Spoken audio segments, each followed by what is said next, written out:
surged at the same moment that the vaccines were announced.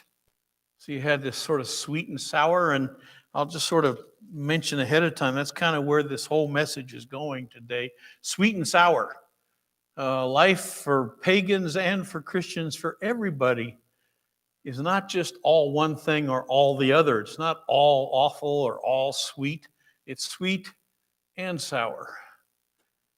I noticed when we first got married, my wife, every time we went to a Chinese restaurant, she always ordered sweet and sour pork, sweet and sour chicken, sweet and sour shrimp, whatever, until we pastored the Wheaton Chinese Alliance Church and learned what real Chinese food is like. After which, she has a wider taste now, greater variety. But life is not all that positive all the time. Even look at what Simeon had to say today. One of the several prayers and songs that we see in Luke 2. We've already looked at several of them, and we're going to look today more at Simeon. Prophetic words from God that are positive, but at the same time warn us life is not going to be all that great. Many of us just a couple of months ago were really looking forward to the political campaign being over. Okay, once November 3rd's here, this is all going to finally be done. But you know what? It's 2 months later, and some people think it's still not done. Yogi Berra used to say, "It ain't over till it's over," which is a great description of the unique game of baseball. Because unlike basketball or soccer or something, when the time's up, it's up. But in baseball, it ain't over till it's over. You remember 2016, and Cubs thought they had it, and then Cleveland came back and got 2 runs, and they had to go to the 10th inning, and then it rained, and they had to just keep going. And it seems like some things are like that for us these days. It's not that unusual. America goes through election cycles every 4 years, and usually it's just there's a winner and there's a loser, and it's clear and it's not vague. This year there's a lot of emotion, and perhaps among us there may be emotion, there may be division, there may even be bitter feelings towards one another. I hope we can get past that. Thinking of Christians being bitter towards one another, this is almost funny, but it really did happen. In the late 19th century, when Darwin began to present a lot of the fossil evidence and his interpretations of it and so forth in biology, and a theory began to percolate and eventually dominate that life on Earth had been a very long, gradual process, including human beings' arrival.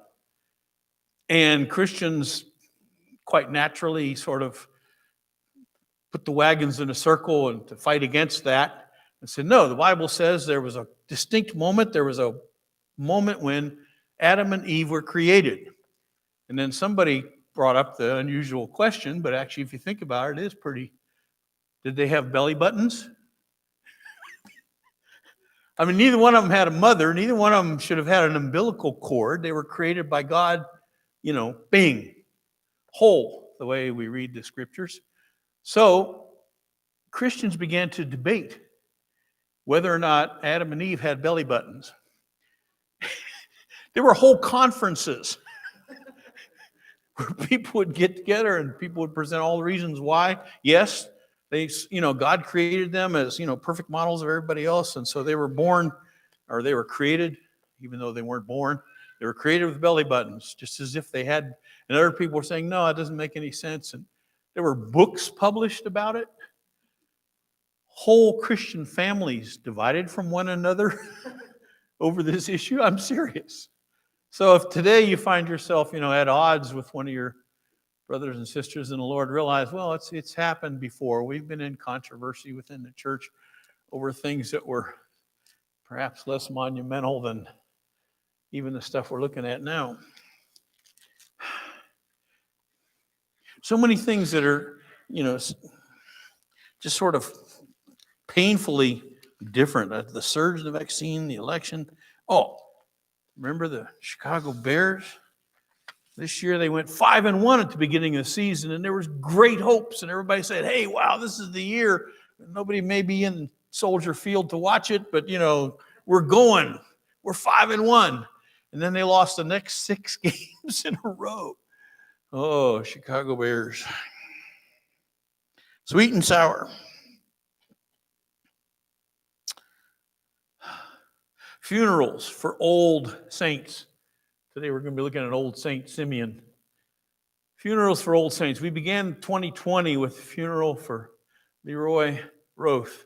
And it was a wonderful experience, a great PowerPoint that one of the member of the families put together, and great memories and testimonies. And we celebrated the life of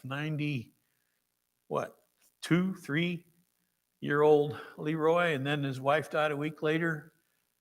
We started the year with that, and we ended the year with a similar funeral that was both joyful about Don Jones's life and all he had contributed to the church and to each one of us. At the same time, so sad, because oh man, I can't believe he's gone. Many of us really look forward to seeing Don every week. He told me one really good joke at least every month. Sorry, I don't share them with you. The ones I share are not as good, but Don had some good ones. So the year, a funeral for a Christian saint is one of those sweet and sour things.